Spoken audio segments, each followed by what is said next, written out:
We cleared out all of our stuff underneath the sink. Dishwasher is right next door. We can see there are the power lines and the hot water line and the hose here that are coming out there. What we want to do is unplug the dishwasher, which will disconnect all the electricity.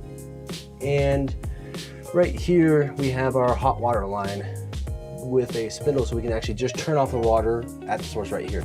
Obviously this guy is connected with a 3-prong plug. I'm just gonna pull her out. Boom.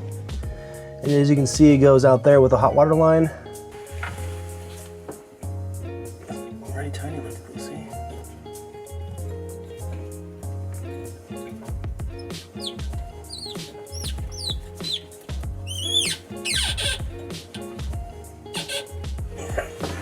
Now that the water is turned off, we want to make sure it is actually off before we start just pulling hoses off. So you can go up to your faucet, because the line is attached to the faucet and out to the dishwasher.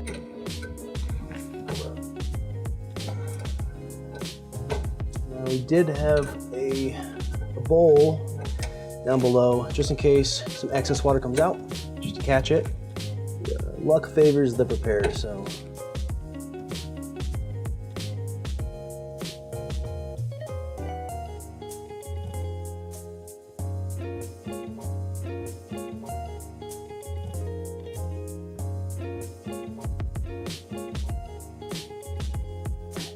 All right, this guy's a little bit tricky. So you can see that we have our drain hose here.